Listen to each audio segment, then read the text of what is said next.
The hospital room was silent, save for the occasional beeping of monitors and the soft shuffle of nurses outside. Adam Sterling sat rigidly in the leather chair, his fingers drumming nervously against the armrest. His eyes, usually filled with confidence and control, were now hollow, staring blankly at the pale form of his only daughter, Isabella, lying motionless in the hospital bed. Victoria Sterling, her once radiant face now pale and drawn, clutched Adam's hand tightly. Her fingers trembled as she whispered, her voice breaking in agony, "Adam. I don't understand. What has happened to her? She was perfectly healthy, just a few weeks ago." Adam's jaw tightened. He swallowed the lump in his throat, trying to maintain composure, though his own heart threatened to shatter. "Victoria. I don't know. The doctors, they don't understand either.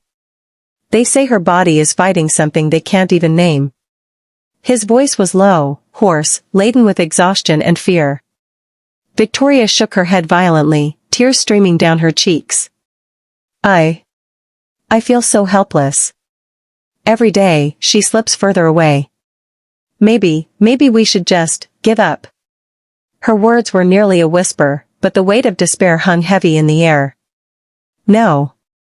Adam's voice rang sharply, cutting through the haze of the hospital's quiet. His hand gripped hers tighter. "We cannot give up on her. Isabella is our daughter. She has always fought, always been strong, and we will not abandon her now. Not me, not you, not either of us." Victoria sank against the bed, burying her face in her hands. "I don't know if I can bear it, if God would let something so cruel happen to her." Adam leaned forward, his eyes locking on hers, desperate. "Victoria, we have to believe. That's all we have left right now, faith." She looked up at him, her eyes red and swollen, trembling. "Faith, Adam, how do I even pray for her when my heart feels like it's breaking into pieces?" Adam's gaze softened, his thumb brushing away a tear from her cheek. "Then pray from your heart, Victoria. Pray not for miracles you see, but for strength to endure, and maybe, just maybe, God will hear what we cannot." Victoria nodded slowly, rising unsteadily to her feet. I will go pray. For Isabella, my beautiful, precious daughter." As she left the room, Adam's fingers clenched into fists. His mind raced with helpless thoughts. For all his wealth, his power, and influence, nothing could shield his daughter from this invisible enemy. Nothing could bring back her vibrant laughter or the sparkle in her eyes. And yet, he would not stop fighting. Meanwhile, thousands of miles away in California, a different kind of despair gripped a small family. A once beautiful house lay in ashes, its windows charred, its walls blackened from the fire that had devoured their home. Among the ruins sat a young widow in a green suit, her face streaked with soot and tears. In her lap was her 1-year-old daughter. And beside her, her little son clung desperately to her side. The boy's voice, small but filled with longing, broke the silence. "Mom, it's New Year's, can we have new clothes? And gifts, all the other children have them." The widow's eyes welled with sorrow. I wish I could, my love, but we have nothing now. The fire, it took everything. Since when did we have anything left to give?" The boy's little fists clenched. "Please, Mom, call Alamion. Tell him to send our daddy quickly. We need clothes, a turban." She shook her head, pain and helplessness twisting her features. I don't have the number, sweetheart. I can't call anyone." The children's eyes glimmered with innocent hope, their voices trembling. "Mom, please, just try, please." She sighed, her chest aching with grief. All right. I'll try. But I don't even know where to start." Back in New York, Adam Sterling had taken a brief pause from the hospital.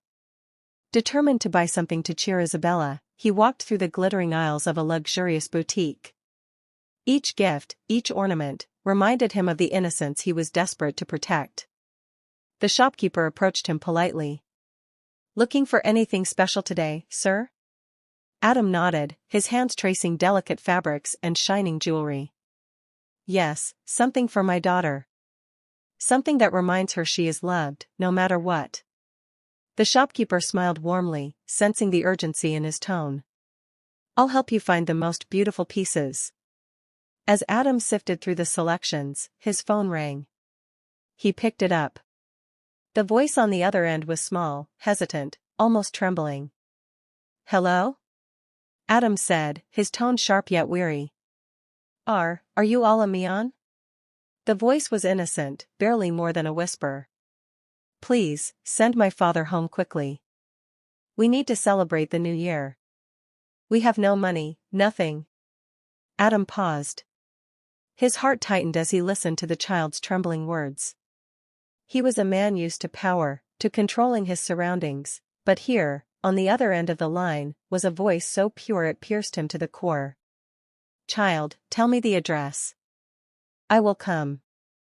Adam's voice, though gentle, carried a weight of solemn promise.